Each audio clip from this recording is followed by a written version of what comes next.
Okay, we just discussed contributing pigment, and I want you to understand exactly what that does. If any of y'all have any questions, you certainly need to ask me.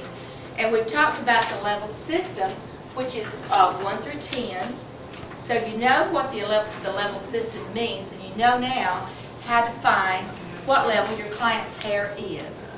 Okay?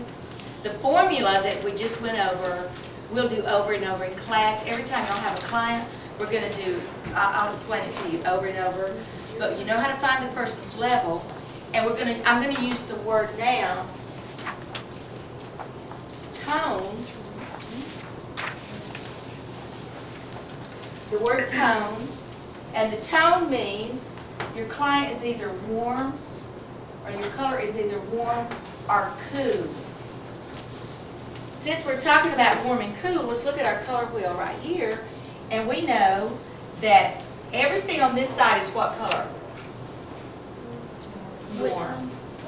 Everything on this side of my color wheel is warm, isn't it? Think about the sun. Always just think about the sun. Okay? Now if I look on the other side of the color wheel, what do I see? Cool. So when we see blue and green, we think about water. Who's ever been to Hawaii? Who's been to Hawaii? That pretty, pretty blue and green water. It's beautiful. So this is, you always think about cool. Now what's our underlying pigments? They're always where? On this side, aren't they? So using that formula that I just went over, let's look at our color wheel. Say you're by yourself and you go back to the dispensary and you're trying to decide what formula you want to use. The first thing you want to think about is what level is my client naturally. You decide that level that she is. Say she is a level 4, so we know that in these two areas right here we have a level 4, which is a red-orange. That is her natural underlying pigment. She is a red-orange. She wants to stay in that level, which was the 5. We decided to use the 5, didn't we? With our client a few minutes ago, we decided to use the 5. So we went across the color wheel to blue or green. And I use these interchangeably because different brands of color uses different tone, which is the cool tone.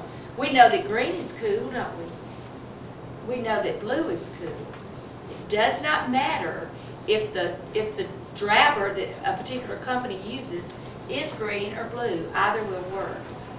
Always in lighter colors like a level 9, 10, 11. Always in these levels, the tone is always blue. Usually in the 5 to 1s, 5 and light darker, the tone is always green because it's stronger. This green is going to be stronger than this blue. Okay? So now you understand what underlying pigment is, right? All of us have it. God gave it to us. If we're level 1 to 6, we're all in here. We're purple, we're red-orange, we're orange-yellow, we're gold. Until we're so light, then we're just pale yellow to white. So now you know your tone, and now you know your level system, right?